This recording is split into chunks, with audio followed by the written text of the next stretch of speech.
Fresh perspective మరియు వేగుచుక్క పాడ్కాస్ట్కి స్వాగతం. వేగుచుక్కలో కొన్ని వందలాది పాటలు, ఉపన్యాసాలు, విశ్లేషణలు ఉన్నాయి. 6,000 మంది దాకా ఇప్పుడు వింటున్నారు.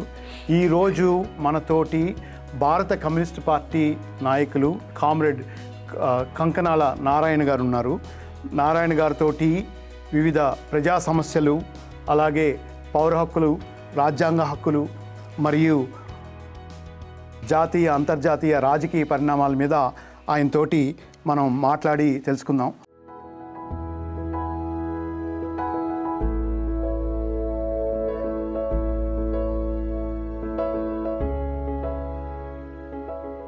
ఇక్కడున్న భారత జాతి సంతతి లేదా ఇండియన్ ఆరిజిన్ పీపుల్గా మేము భారతదేశంలో ఉన్న పరిణామాలు గమనిస్తుంటే, మహాత్మా గాంధీ పుట్టిన దేశంలో చాలామంది గౌడ్సే ప్రభావంలో తిరోగమన దశలో వెళ్తున్నారు. తర్వాత ఒక మతోన్మాద ఈ రాజకీయాలు ఎక్కువైపోయినాయి. దీని మీద మీ విశ్లేషణ, స్పందన ఏంటి? చాలా ఆందోళనకరమైనటువంటి పరిణామాలు జరుగుతూ ఉన్నాయి. ముఖ్యంగా బీజేపీ అధికారంలో వచ్చిన తర్వాత ఈ గాంధీ, నెహ్రూ ఇలాంటి దేశ స్వాతంత్రానికి పోరాటం వాళ్ళందరినీ పరుగులు పడేసి గాడ్సే లాంటి వాళ్ళని, సావర్కర్ లాంటి వాళ్ళని ముందుకు తీసుకొని ప్రయత్నిస్తున్నారు. చివరికి ఓపెన్గానే గాడ్సే గుడి కట్టాలని ప్రయత్నిస్తున్నారు. సావర్కర్ని ఒక దేశభక్తి చేయాలని ప్రయత్నిస్తున్నారు. అంటే ఏంది, ఒక ఏ స్వాతంత్రం కోసం పోరాటం సాగించామో, ఏ నేపథ్యంలో అంబేద్కర్ చొరవతోటి ఒక రాజ్యాంగం సృష్టించామో, ఆ రాజ్యాంగానికి వ్యతిరేకమైన పద్ధతుల్లో కేంద్ర ప్రభుత్వ నాయకత్వం జరుగుతూ ఉంది. ఇది చాలా ఆందోళనకరమైన విషయం. ఈ సందర్భంగానే సావర్కర్ ముందుకు సాగడం, గాడ్సే లాంటి వాడు ముందుగా ఆశ్చర్యంగా ఉంది. అంటే గాంధీ మహాత్ముడు చెప్పినట్టు గాడ్సే అతని దేవుడు ఎట్టు అవుతాడు, వాళ్ళని పూడోళ్ళు వీళ్ళంతా మూర్ఖులు అవుతారు. దీనంతా తీవ్రంగా మేము పరిగణిస్తున్నాం. దీన్ని ఒక తిరోగమన దశగా మేము చూస్తూ దీని మీద సైద్ధాంతికంగా, రాజకీయంగా పోరాటం సాగించడానికి సిద్ధపడతా ఉన్నాం.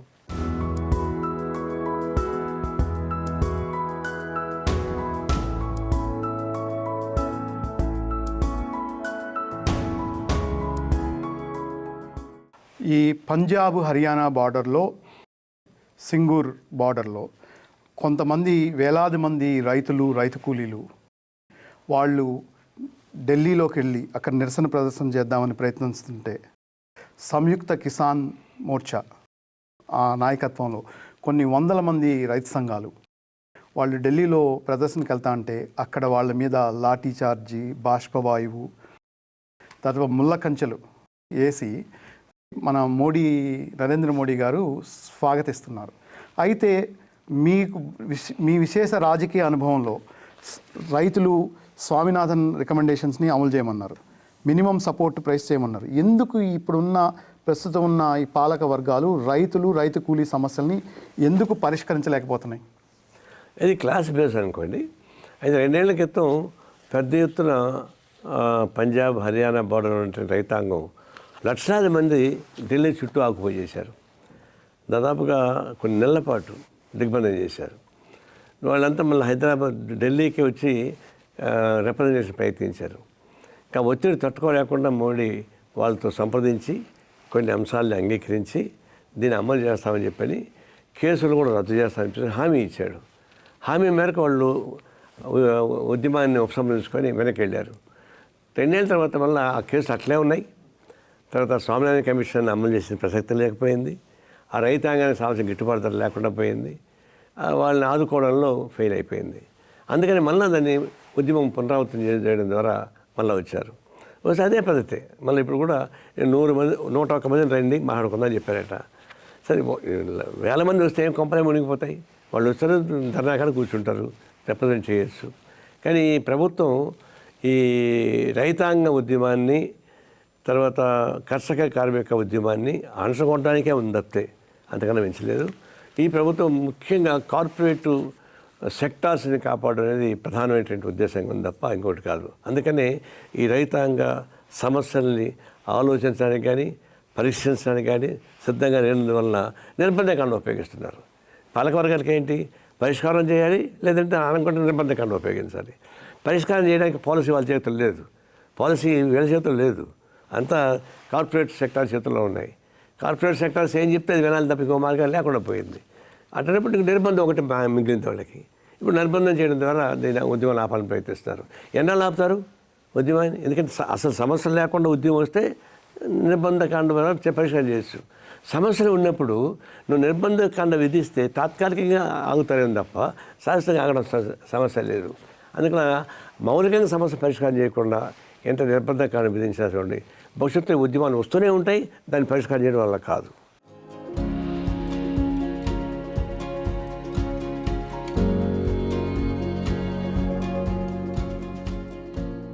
హైదరాబాద్లో బిర్యానీ తిన్నా, అమెరికాలో బిర్యానీ తిన్నా, ఈ ముడి సరుకులు ఏదో ఉన్నాయో బియ్యం ఇవన్నీ కూడా రైతు కూలీలు వాళ్ళు ఎంతో కష్టపడి వ్యవసాయం చేసి సరే అవి బయటకు వస్తున్నాయి. అయితే ఈ మధ్యతరగతి మిడిల్ క్లాస్ ఈ బూర్జువా వర్గాల్లో ఒక నిర్లిప్తత, ఒక స్తబ్దత ఉంది. అంటే ఈ సమస్యలు ఒక్క రైతు సమస్యలు ఏనా లేకపోతే సమస్త సమాజాన్ని కానీ? ఇప్పుడు నిర్లిప్తత అనేది చెప్పడానికి వీలు కాదు. ఎందుకంటే ప్రతి రైతు వచ్చి ఉద్యమంలో పాల్గొంటారని చెప్పలేము. కానీ ఆ సమయం వచ్చినప్పుడు, సందర్భం వచ్చినప్పుడు తప్పని నిలబడుతున్నారు. వెనక్కిపోవడంలో 24 గంటలు వాళ్ళు ముందుకు రారు. ఎందుకంటే వాళ్ళకు ఉన్నటువంటి దైనందిక పరిస్థితులు, వాళ్ళకున్న కమిట్మెంట్స్ వేరుగా ఉంటాయి. అయితే ఎప్పుడు అవసరమైతే అప్పుడు ఉద్యమిస్తున్నారు. మహారాష్ట్ర రైతులు ఎట్లా పాదయాత్రలు చేశారు, పంజాబ్ రైతులు ఎట్లా ఉద్యమం సాగించారు, ఇవన్నీ చూసినప్పుడు అవసరమైనప్పుడు ఉద్యమం సాగిస్తూ ఉన్నారు. దాన్ని అభినందించాల్సిందే. ఇప్పుడు దీన్ని వాళ్ళ చేతలు ఏముంది చెప్పండి? గిట్టుబాటు ధరలు అంటాము, రైతాంగ సమస్య అంటాము, మిడిల్ క్లాస్ అని మీరు అంటున్నారు. మీరు లెక్కలు తీయండి. 2012 నుంచి ఇప్పుడు దాకా 15 లక్షల కోట్ల రూపాయలు ఎన్పిఏ అంటే ఈ ప్రభుత్వం వచ్చినాక, బీజేపీ ప్రభుత్వం వచ్చిన అంతకుముందు 2.25 ఎన్పిఎస్ ఉండింది 2014 ముందు వరకు. 2014 దాటిపోయేసరికి 15 లక్షల కోట్ల రూపాయలు ఎన్పిఏ అయింది. అంటే ఈ గవర్నమెంట్లోనే కార్పొరేట్ కంపెనీకి ఇచ్చేశారు. తర్వాత జీడిపి లెక్కలు తీసాము. ఇప్పుడు 175 దేశాల్లో మరి 112 దేశం హంగర్ ఇండియా, ఆకలి దప్పులతో పడుతున్నటువంటి ఇండియా. ఇప్పుడు ఇంకొక వైపున దాదాపు 90 కోట్ల మంది ప్రజానీకానికి ఇవి ఫ్రీ సబ్సిడీసు, రేషన్ కార్డు ఇస్తున్నాం. అంటే నిజంగా పావర్టీ లేకుండా పోతే అంత సంక్షేమ పథకాలు ఆపదతో గవర్నమెంట్ ఎందుకు ఇవ్వాల్సి వస్తుంది? దాంట్లో పావర్టీ ఉంది మాట వాస్తవం. కానీ పావర్టీ లేదు, మాకు డెవలప్ అయిపోయినాం మేమని చెప్తున్నారు. డెవలప్ అయిన మాట వాస్తవమే. ఎవరు డెవలప్ అయ్యారు? కార్పొరేట్ కంపెనీ డెవలప్ అయినాయి. అంతకుముందు 112 మంది అంత కార్పొరేట్ సెక్టార్స్ ఉంటే ఇప్పుడు 160 మందికి పెరిగారు. అంటే వాళ్ళు పెరిగారు, వాళ్ళ ఆశలు పెరిగినాయి. అదానిది సెకండ్ ప్లేస్కి వచ్చాడు. కాబట్టి పెరిగిన మాట వాస్తవమే. అది కార్పొరేట్ కంపెనీకి పెరిగిన తప్పితే సామాన్య ప్రజానికి ఇంకా తగ్గింది. వాళ్ళు ఇప్పుడు పర్ డే 30 రూపాయల ఆదాయం ఉందనిపిస్తుంది ఆక్స్ఫో వాళ్ళు ప్రకటించారు. వరల్డ్ బ్యాంక్ వాళ్ళు కూడా ప్రకటించారు దినసరి. ప్రజానీకం, సామాన్య ప్రజానీకం యొక్క ఆదాయం పడిపోతూ ఉంది, కొనుగోలు శక్తి పడిపోతూ ఉంది, వాళ్ళ వేతనం పడిపోతూ ఉన్నాయి. అదే సందర్భంలో కార్పొరేట్ సెక్టార్స్ యొక్క ఇది పెరిగిపోతూ ఉంది. 1% ఆఫ్ ది చేతుల్లో దాదాపు 13-14% ఆఫ్ ది ఆదాయం వాళ్ళ చేతికి పోతూ ఉంది. అది పెరిగే మాట వాస్తవమే, ఉత్పత్తి జరుగుతున్న మాట వాస్తవమే. అవన్నీ పోతుంది మాత్రం ఒకవైపు డెఫిసిట్ ఉంటాయి కదా. దీనిలో కూడా బ్యాంక్ ఎంప్లాయీస్ ఇక్కడ ఉన్నారు, ఏమంటారు దాన్ని, డెబిట్ క్రెడిట్, ఆ బ్యాలెన్స్ కావాలా. ఆ బ్యాలెన్స్ ఎట్లా అవుతా ఉంది? సంపద పెరుగుతుంది, వాళ్ళకు పోతుంది కార్పొరేట్ సెక్టార్కి, దారిద్ర్యం కిందకు వస్తుంది. దాన్ని యావరేజ్ ఏం చేస్తారు వాళ్ళు? చాలా అన్యాయమైన యావరేజ్ ఏం చేస్తారంటే, ఇప్పుడు అదానికి గంటకు 90,000 రూపాయలు వస్తాయంటున్నారు. మరి రిక్షా వాడికి గంటకి 10 రూపాయలు వస్తాయి. ఆ 90,000 రూపాయలు 10 రూపాయలు కూడి భాగించి డివైడెడ్ బై చేసి యావరేజ్ చేసి ఇంత యావరేజ్ మన దేశం వస్తుంది లెక్కలు చెప్తున్నారు. చాలా బద్మాష్ లెక్కలు అవి యావరేజ్ అనేది. అట్లాంటి బసిపూసి మారేడుకాయ చేసే పద్ధతుల్లో వస్తూ ఉంది. ఎన్నాళ్ళు భరించగలరు జనం? ఇప్పుడు ఈ గవర్నమెంట్ మీద వాళ్ళు పోలీస్ ఫోర్స్ ఉండొచ్చు, ఇంకోటి ఉండొచ్చు. తర్వాత ఇంకోటి ఏంటంటే ఆ అసంతృప్తిని రానియకుండా చేయడానికి ఒక వెపన్ ఎన్నుకుంది ప్రభుత్వం. అది కమ్యూనల్ వెపన్, మతం ఎంపిక చేసుకుంది. మతాన్ని తీసి అడ్డం పెట్టుకుని కొట్టేస్తున్నారు. ఈజీ. ఇప్పుడు మతాన్ని ద్వేషించాల్సిన పని లేదు. ఎవరి మతాన్ని ప్రేమించుకోవచ్చు, ఎవరి కులాలను వాళ్ళు ప్రేమించుకోవచ్చు. కానీ కులతత్వం ఉండకూడదు, మతత్వం ఉండకూడదు. కానీ ఇప్పుడు మెజారిటైజేషన్ పేరుతోటి కొత్త స్లోగన్, మెజారిటైజేషన్ పేరుతోటి బీజేపీ ప్రభుత్వం మెజారిటీ హిందువులు మా మాట మీరు వినండి అనే స్టేజ్ నుంచి ఒక థీసిస్ వచ్చేస్తూ ఉంది. దీనివల్ల భారతదేశంలో సమైక్యంగా ఉండడం సాధ్యం కాదు. ఎందుకు అంబేద్కర్ దీన్ని సృష్టించాడు? రాజ్యాంగం ఏం పెట్టుకున్నాను? 1% ఆఫ్ ది కమ్యూనిటీ, 1% కమ్యూనిటీ ఉన్నా కూడా వాళ్ళ అభిప్రాయాన్ని గమనంలోకి తీసుకోవాల్సిందే. సిక్కులు, బౌద్ధులు, రకరకాల పద్ధతుల్లో వాళ్ళ మనోభిప్రాయాలు తక్కువ మంది ఉన్నారు కాబట్టి వాళ్ళని తీసాడు పారేసి మనం చేసుకున్నామంటే ఈ రాజ్యాంగం నిలబడదు, దేశం ఒకటిగా ఉండదు. ఇప్పటికే ఆ సిమ్టమ్స్ ఉన్నాయి. ఖలిస్తాన్ ఉద్యమం ఎందుకు వస్తూ ఉంది? జేకేఎల్ఎఫ్ జమ్మూ కాశ్మీర్ ఎందుకు ఉద్యమం వస్తూ ఉంది? అస్సాంలో ఎందుకు ఉద్యమాలు వస్తూ ఉన్నాయి? ఈశాన్య ప్రాంతాలు ఎందుకు సపరేట్ దేశం కావాలని కోరుతున్నారు? పంజాబ్లో ఖలిస్తాన్ మాకు సపరేట్ దేశం ఎందుకు కోరుతున్నారు? ఇట్లాంటి అవకతవకలలో వచ్చింది సమస్య. జమ్మూ కాశ్మీర్లో తగిలిచింది కూడా పాలకవర్గాలు తగిలిచాయి. ఇప్పుడు మణిపూర్లో తగిలిచిన సమస్య కూడా పాలకవర్గాలు సృష్టిస్తూ ఉన్నాయి. అందువల్ల ఇవి దీన్ని వాళ్ళ స్వార్థం కోసం ఉపయోగించే పద్ధతుల్లో కమ్యూనిటీని కూడా ఉపయోగించుకునే ప్రయత్నం చేస్తున్నారు. తాత్కాలిక విజయం సాధించవచ్చేమో, కానీ దేశం ఒకటిగా ఉండదు.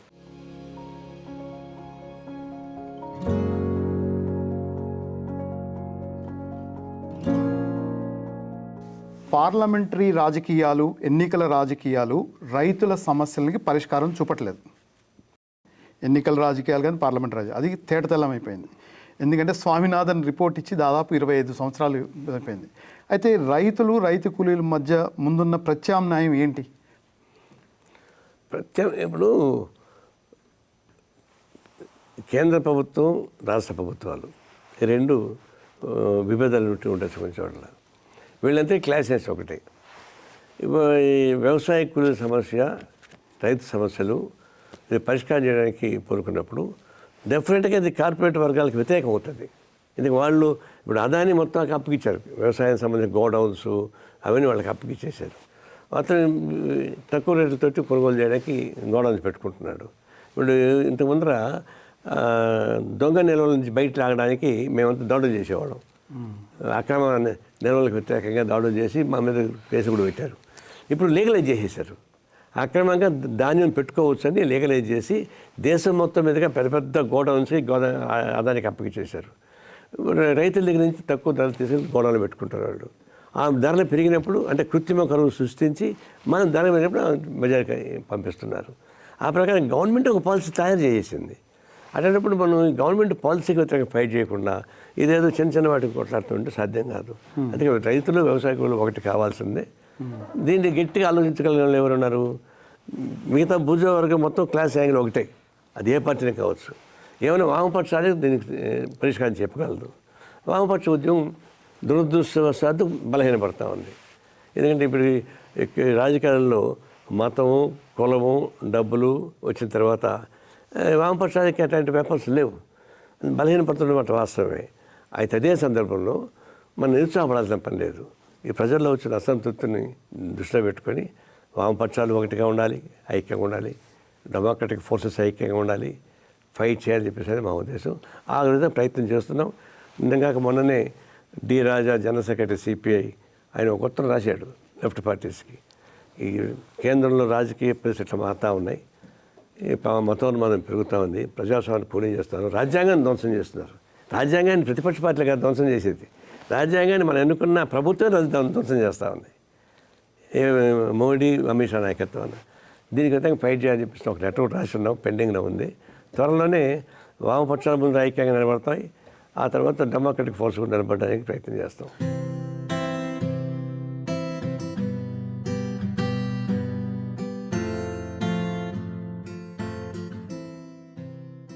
నారాయణ గారు, నా పేరు అనంత మల్లవరపు అండి. డాలస్ ప్రవాసీల తరపున, తెలుగు ప్రవాసీల తరపున మీకు డాలస్ స్వాగతం. ఒక నిబద్ధత గల రాజకీయ నాయకుడిగా మీరున్నారు, ప్రజలకి ప్రశ్నించే గొంతుగా ఉన్నారు మీరు. అయితే నాకు కలిగే బాధ ఏంటంటే, ఒకప్పుడు ఆంధ్రప్రదేశ్లో కానీ, ఉమ్మడి ఆంధ్రప్రదేశ్లో కానీ, తెలుగు రాష్ట్రాల్లో పుచ్చలపల్లి సుందరయ్య గారు, మాగ్నేని బసవపున్నయ్య గారు, చంద్ర రాజేశ్వరరావు గారు, అలాగే మధుకూరి చంద్రశేఖరరావు గారు, ఉద్దండ్లండి కమ్యూనిస్ట్ నాయకులు ఉన్నారు. కమ్యూనిస్ట్ పార్టీ నుండి లోక్సభలో ప్రధాన ప్రతిపక్ష నేతగా కూడా ఉన్నట్టున్నారు పుచ్చలపల్లి సుందరయ్య గారు. అలాంటి రాజకీయ కమ్యూనిస్ట్ పార్టీ ఈ రోజున పూర్తిగా నిర్వీర్యమైనట్టు కనిపిస్తోంది. మేము విద్యార్థులుగా ఉన్నప్పుడు కూడా ఎస్ఎఫ్ఐ అని, ఏఎస్ఎఫ్ అని చాలా చురుగ్గా విద్యార్థి క్రియాశీల రాజకీయాల్లో విద్యార్థులు పాల్పంచుకొని చైతన్యవంతంగా ఉండేవాళ్ళు. ఇప్పుడు మీరు యువత కూడా బాగా సమాజంలో ఇప్పుడున్న హింసా ప్రవృత్తి పెరిగి సినిమాలు వీటి ప్రభావం ద్వారా చాలా చైతన్యం కోల్పోయినట్టు కనిపిస్తున్నారు. మీరు కమ్యూనిస్టు పార్టీల తరఫున ఒక సీనియర్ రాజకీయ నాయకుడిగా ప్రజల్ని చైతన్యవంతుల్ని చేసే దిశగా యువతని రాజకీయాల్లో ఇన్వాల్వ్ చేస్తూ ప్రేరేపిస్తూ కమ్యూనిస్ట్ పార్టీని నిర్మాణించే దిశగా మీరు ఏ విధంగా కృషి చేయదలుచుకున్నారు? ఎందుకంటే ఎక్కడ చూసినా కమ్యూనిస్ట్ పార్టీ నిర్వీర్యం అయిపోయింది. మీకు అసలు రిప్రజెంటేషన్ లేదు ఆంధ్రప్రదేశ్లో. తెలంగాణలో కూడా ఉన్నారా, ఒక ఎమ్మెల్యే ఉన్నారేమో. ఎలా యువతని చురుకుగా రాజకీయాల్లో పాలు పంచుకునేటట్టు చేసి ఈ విద్యార్థి రాజకీయాల్లో చైతన్యవంతం చేసి ఆ పార్టీ నిర్మాణం దిశగా ఏ విధంగా కృషి చేస్తున్నారు? ఎందుకంటే మీరు ఇప్పటికి కూడా మాకు మీ మీద ఎందుకు సానుభూతి ఉంటుందంటే ప్రజల తరఫున, పీడిత వర్గం తరఫున మీరు ప్రశ్నించే గొంతుగా ఉన్నారు. మీరు అసలు అధికారం లేకపోయినప్పటికీ, పదవుల్లో లేకపోయినప్పటికీ రాజకీయంగా. సో ఆ యువతలో ఏ విధంగా రాజకీయ చైతన్యాన్ని కలిగించే దిశగా, ప్రశ్నించే దిశగా వాళ్ళలో చైతన్యం కలిగించడానికి మీ వంతుగా ఎలా చేస్తున్నారు? మీరు ఆ దిశగా ఆలోచిస్తే బాగుంటుందని నేను మనస్ఫూర్తిగా కోరుకుంటున్నాను. కమ్యూనిస్ట్ పార్టీ నిర్వీర్యం కాలేదు, బలహీన పడి మాట వాస్తవం కానీ నిర్వీర్యం కాలేదు, బేస్ ఇంకా ఉంది. అది మనం గుర్తుంచుకోవాల్సిందంటే 1962-64 వరకు కమ్యూనిస్ట్ వర్సెస్ కాంగ్రెస్ ఇంతే ఉన్నారు. అంటే దేశం మొత్తం మీదుగా బలహీన వర్గాలు మొత్తం ఎర్రజెండా కింద ఉంటే మిగిలిన పూర్తి వరకు వాళ్ళ పక్కన ఉంది. దురదృష్టం 62-64 మధ్యలో కమ్యూనిస్ట్ పార్టీ చీలిపోవడం. ఎప్పుడైతే చీలిపోయిందో అప్పుడు డెమోక్రటిక్ ఫోర్స్కి ఏమైంది, మనల్ని రక్షించే వాళ్ళు లేరనే అభిప్రాయానికి వచ్చింది. నేను ఒక IAS officer, senior most IAS officer, ఆయన కాంచనామ బుక్ చదువుతూ ఉన్నాడు. నేను ట్రైన్లో పోతుంటే నేను అడిగాను, ఈజ్ ఇట్ ప్రాక్టికల్లీ పాసిబుల్ అని చెప్తే, ఆ పాపం మీదే కదా అన్నాడు. ఏంటి సార్ అన్న అంటే, మీరు మాకు అండగా ఉంటారని అనుకున్నాం మేము, మీరు ఎప్పుడైతే చీలిపోయారో మీరు బలహీనపడినారు మా దారి మేము వెతుక్కుంటున్నాం అని. ఇప్పుడు చూడండి, 64 నుంచి 67 మధ్యలో జరిగిన సిపిఐ-సిపిఎం కొట్లాట వల్ల 67లో 8 రాష్ట్రాల్లో కాంగ్రెస్ పార్టీ ఓడిపోయింది, కానీ కమ్యూనిస్టులు రాలేదు. ఎందుకంటే మేము కొట్లాడుకుంటున్నాం. సో ఆ విధంగా మా పొరపాటు ఒకటి. ఇప్పుడు సరే అయిపోయింది, ఇప్పుడు వస్తూ ఉన్నాయి. మేము చెప్పా కదా, రాజకీయాల్లో అనేక మార్పులు, రాజకీయ, ఆర్థిక, సాంఘిక విషయాలు వచ్చిన మార్పుల్ని కమ్యూనిస్టులకు వ్యతిరేకమైన పద్ధతిలో ఉపయోగించుకుంటున్నారు. ఇప్పుడు ఫైట్ చేస్తున్నాం, జరుగుతూ ఉంది. యూత్ ఎందుకు రాలేదు మా పక్క అంటే, విద్యా వ్యవస్థ మొత్తం కార్పొరేటీకరణ అయిపోయింది. ఒకప్పుడు ఎడ్యుకేషన్ ఇన్స్టిట్యూషన్ చాలా బ్రహ్మాండంగా మూమెంట్ ఉండేది, మొత్తం సిలబస్ మార్చేశారు, ప్రైవేటైజేషన్ అయిపోయింది. ప్రైవేటైజేషన్ అయిపోతే ఇంకా స్టూడెంట్స్ మూమెంట్, డెమోక్రటిక్ మూమెంట్ రారు, ఎలక్షన్ లేకుండా చేశారు. అంటే ముందు ఎడ్యుకేషన్ వ్యవస్థను దెబ్బకొట్టారు. ఎక్కడి నుంచి అయితే స్ఫటికాలు వస్తాయో దాన్ని దెబ్బకొట్టారు. తర్వాత ఇప్పుడు సంక్షేమ పథకాల పేరుతోటి రకరకాల అప్లికేషన్ పెట్టేశారు. క్యాస్ట్ కమ్యూనిటీ పేరుతో రకరకాల పెడుతున్నారు. అందువల్ల we are running the rough weather. Left చాలా రఫ్ వెదర్లో ఉన్నమాట, ఎదురుగాల్లో ఉంది. ఎదురుగాల్లో ఉంది తప్ప నిర్వీర్యం కాలేదు. ఫైట్ చేస్తున్నాం. ఇప్పుడు మనకు యూత్ని ప్రమోట్ చేయడానికి ప్రయత్నిస్తున్నాం. పార్టీ లోపల కూడా మేము నిన్న తీర్మానం చేసాం, 75 ఏళ్ళు పైన ఉండేవాళ్ళు కమ్యూనిస్ట్ పార్టీ పాలసీలో ఉండకూడదని చెప్పేసి అని. మా ప్రశ్న కూడా అదే అండి, మీ తరం తర్వాత ఈ రాజకీయాల్లో చురుగ్గా పాలు పంచుకునే యువత ఉన్నారా కమ్యూనిస్ట్ పార్టీలో, తెలుగు రాష్ట్రాల్లో ముఖ్యంగా? అంటే వస్తున్న మాట వాస్తవం, కానీ మీరు మనం అనుకున్న ఆశించిన పద్ధతి రావడం లేదు. అది కరెక్ట్, ఇంకా రావాలి. ఆ ప్రయత్నాలు చేస్తున్నాం. ఇప్పుడు విద్యార్థి రాజకీయాలు ఎస్ఎఫ్ఐ, ఏఎస్ఎఫ్ ఇంకా చురుకుగా ఉన్నాయా? ఉన్నాయి, కానీ అదే చెప్తాం కదా, ఈ కార్పొరేటీకరణ వచ్చిన తర్వాత ఎవరు లోపలికి పోలేకపోతున్నారు. తర్వాత ఎడ్యుకేషన్ పాలసీ సబ్జెక్ట్ మొత్తం మార్చి పారేస్తున్నారు. ఇప్పుడు చూడండి, అన్ని వైస్ ఛాన్సలర్ లెక్కలు తీయండి, న్యూ ఎడ్యుకేషన్ పాలసీలో కమిటీ మెంబర్స్ చూడండి, అంత అరేంజ్మెంట్లో ఉన్నారు దానిలో. అందువల్ల ఎక్కడైతే ఉద్యమాలు రావాలో ఆ ఉద్యమాలు రానియకుండా చేసేటువంటి బస్ స్టార్ట్ అయ్యింది. ఇప్పుడు లేబర్ చట్టాలు, ఒకప్పుడు 7 మంది ఉంటే సంఘం పెట్టుకునేవాళ్ళం, ఇప్పుడు 100 మంది పెట్టుకుంటాడు. 100 మంది కూడేది లేదు, సంఘం పెట్టేది లేదు, నో రిజిస్ట్రేషన్. లేబర్ చట్టాలు పదును పోయింది, లేబర్ ఆఫీసులు వేస్ట్ అయిపోయినాయి, కార్మిక ఉద్యమానికి రక్షణ లేకుండా పోయింది.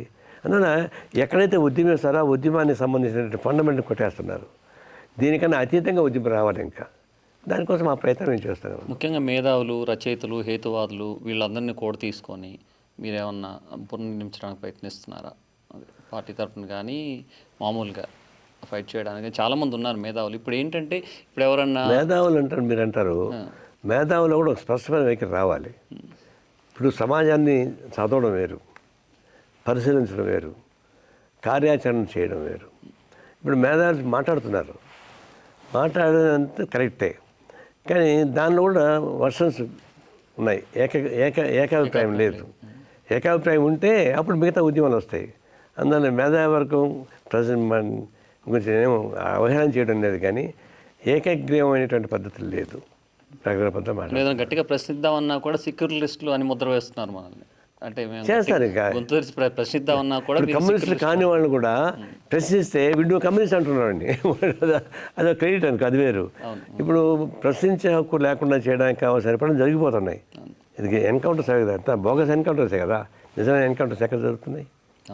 దాని మీద మా వంతు కర్తవ్యంగా విద్యార్థి ఉద్యమాన్ని, కార్మిక ఉద్యమాన్ని, మేధావుల ఐక్యతని సాధించేందుకు మా ప్రయత్నం మేము చేస్తున్నాం. ఇంకా సరిపోవడం లేదు. సంస్థాగతంగా ఏదైతే ఇష్యూ జరుగుతుందో దాని మీద క్వశ్చన్ చేస్తున్నారు communist parties, which is a very good thing. కాకుండా యువత మీద 2 big problems are impact in Indian youth in India right now. దాని మీద ఫోకస్ చేసి, ఒకటి మద్యపానం, ఒకటి ఈ మద్యపానం ఆల్కహాలిక్ నెంబర్ 1. ఈవెన్ ఊర్లలో కూడా చాలా there is a huge damage సంసారాల్లో కానీ. There is a huge social problem that's happening. Number 1. Number 2, అశ్లీల వెబ్సైట్స్, అశ్లీలత ఆ website. These 2 have there are so many drug problems కూడా ఉన్నాయి, చాలా ఉన్నాయి. కానీ ఇవి 2 huge impact on Indian youth right అండి. యువత నిర్వీర్యం అయిపోతున్నది. ఇట్లాంటి దాంట్లో కూడా ఇంటిగ్రిటీ ఉన్న పార్టీలాగా మీరు ఫైట్ చేసే, కమ్యూనిస్ట్ పార్టీ ఫైట్ చేసే అవకాశం. అంటే మద్యపానం మీద సుదీర్ఘ చర్చ జరిగింది. అది ఆచరణలో సాధ్యం కావడం లేదని అర్థమైంది మాకు. అందుకే మేము ఏం చేసామంటే మద్యపాన నిషేధం అని చెప్పినా కనీసం క్రమ పద్ధతిలో కుదించుకుంటూ రావడానికి కావాల్సిన ప్రయత్నాలు చేయమని మేము అంటున్నాం. కానీ క్రమ పద్ధతిలో పెంచుకోవడానికి ప్రయత్నిస్తారు వాళ్ళు. అది షాపుల మీద దాడులు చేసాం, దాని షాపులు పగలగొట్టాము, మా చేయాల్సిన పని చేస్తున్నాం. కానీ జనంలోనూ దాని మీద ఇంకా రావడం లేదు. ప్రభుత్వం సారాయి మీద ఆధారపడి బతుకుతూ ఉంది. అది ఒక ఆదాయ వనరులుగా సృష్టించుకునేసింది. ఏదో గవర్నమెంట్ వచ్చినా కూడా మద్యపాన నిషేధం గురించి నిలబడినట్టు టీడీపీ వాళ్ళు ఎన్టీ రామారావు నిషేధించాడు, మళ్ళీ చంద్రబాబు నాయుడు దాన్ని పునరుద్ధరించేశాడు. అట్లా అది ఒక సామాజిక సమస్య, అది ఉద్యమరీత్యా రావాల్సిందే. దాని మీద మేము ఫైట్ చేస్తున్నాం. మా శక్తి సరిపోలేదు. అశ్లీలత పైన కూడా ఇప్పుడు ఈ సోషల్ మీడియా వచ్చేసరికి మరీ ఎక్కువైపోయింది. దానిపైన మేము మొట్టమొదటి కూడా ఫైట్ చేస్తున్నాం. అందులో భాగమే కదా బిగ్ బాస్ మీద నేను ఫైట్ చేయడానికి కారణం. దానిలో ఒక భాగం అశ్లీలత, దానిలో ఉన్నటువంటి సంవత్సరం పైన ఎక్కడ అవకాశం ఉంటే ఫైట్ చేస్తున్నాం. అయితే సరిపోవడం లేదు. అది సరిపోయినంత మాత్రం మేము ఆగడం లేదు, మేము కొనసాగిస్తాం. ఇప్పుడున్న యువతలో రాను నాయకత్వ లక్షణాలు ఉన్న వాళ్ళు అందరూ తరిగిపోవడం వల్ల రౌడీలు, గూండాలు మా నాయకులు అవుతున్నారు. అలాంటి వాళ్ళని తగ్గించే ప్రయత్నంలో కమ్యూనిస్ట్ పార్టీ లేకపోతే మీ అనుభవం ఎట్లా ఉపయోగించాలనుకుంటున్నారు? ఒకసారి ఈ సినిమా థియేటర్లు దగ్గర కొత్త సినిమా వస్తే ఎప్పుడు కొట్లాట జరుగుతుంటాయి ఇక్కడ. ఈ మధ్య కొట్లాట జరగడం లేదు. నేను అడిగా, ఏమయ్యా కొట్లాట జరగలేదంటే, సార్ ఈ కొట్లాడే వాళ్ళంతా చట్టసభలకు వెళ్ళిపోయారు సార్ అన్నారు.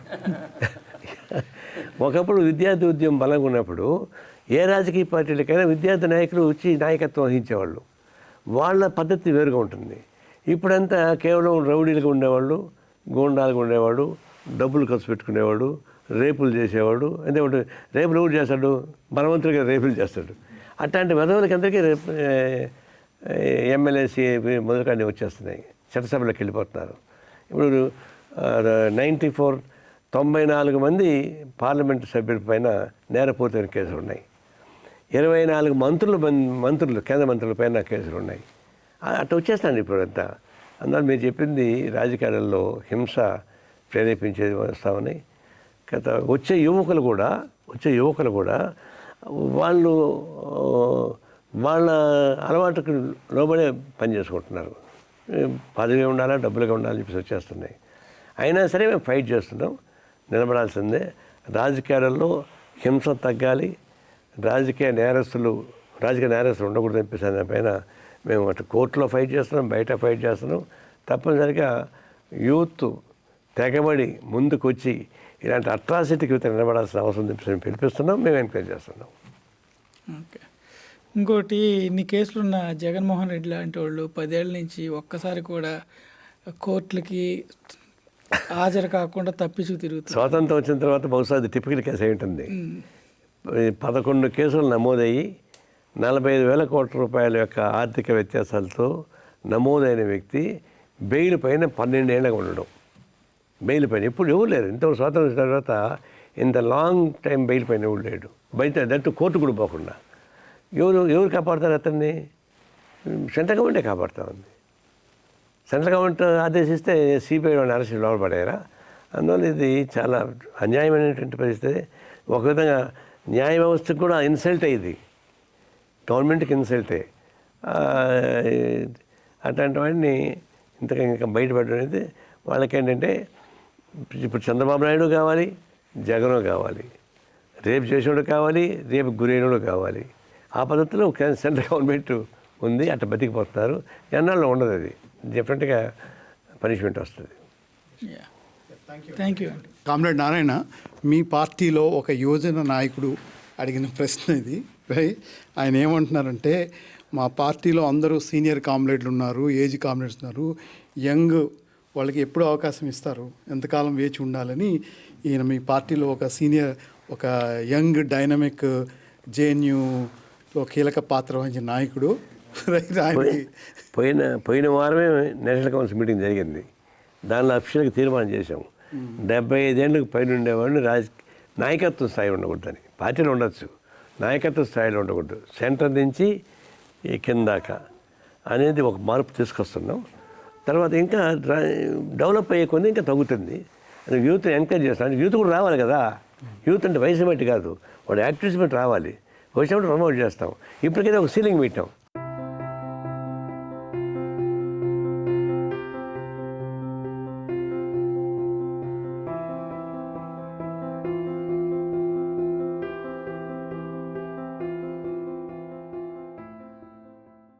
అంటే మనం ఐడియాలజికల్ డిబేట్లోకి వెళ్ళాలనే ఉద్దేశం లేదు, కానీ మీరు తెలంగాణ రైతాంగ పోరాటం నుంచి నేర్చుకున్న 2-3 పాఠాలు, గుణపాఠాలు ఏంటంటే మీరు కానీ ప్రజలు కానీ? అంటే తెలంగాణ సాయుధ పోరాటం అంటే నిజాం పాలనకు వ్యతిరేకంగా జరిగిన పోరాటం గురించి మీరు అడుగుతున్నారు. అప్పుడు నిజాం దీనికి వ్యతిరేకంగా కమ్యూనిస్ట్ సాయుధ పోరాటం సాగించారు.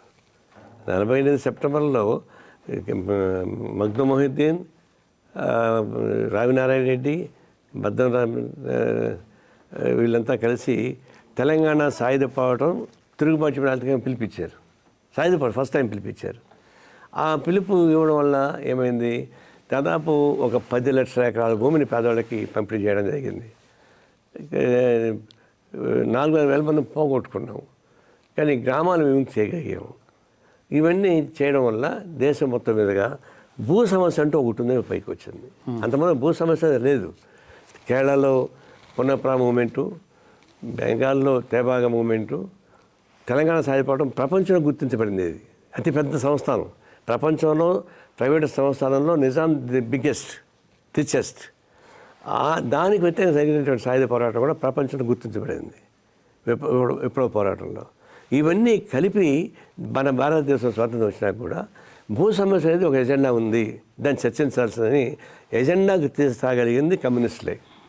ఎజెండా రాగలిగింది నిజాం వ్యతిరేక సాయుధ పోరాటం తీసుకొచ్చి పెట్టింది. జాతీయ స్థాయిలో భూ సమస్య పరిష్కారం చేయాల్సినటువంటి ఒక డిమాండ్ తేగలిగింది. అది గొప్ప విజయం కదా. మై గ్రాండ్ ఫాదర్, మా తాతయ్య గారు, ఆయన యాన్సెస్ట్రల్ విలేజ్లో తోటి హిందువులను సేవ్ చేశారు from the Razakars. That is my background. Right, with that background I'm asking this question.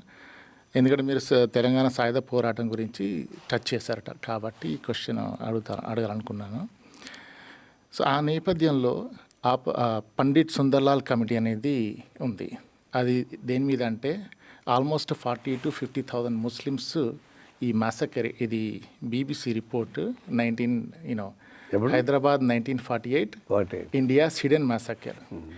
So Pandit Sundarlal committee official Indian government ద్వారా ఏర్పడిన committee almost 50,000 innocent Telangana Muslims have been killed in the hands of communist forces, in the hands of Indian army, communist in the hands of this is the report. Communist force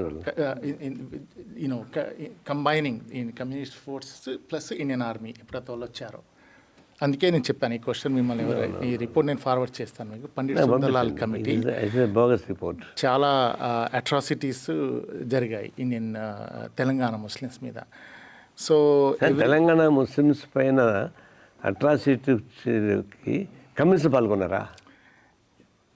నేను మీకు report పంపిస్తాను, మీరు చూడండి. ఇది independent, ఇది it's BBC report. ఆ report చాలా వస్తుంటాయిలే, కానీ అసలు నిజాం పరిపాలనకు వ్యతిరేకంగా సాయుధ పోరాటం సాగించింది కమ్యూనిస్టులు. అవును.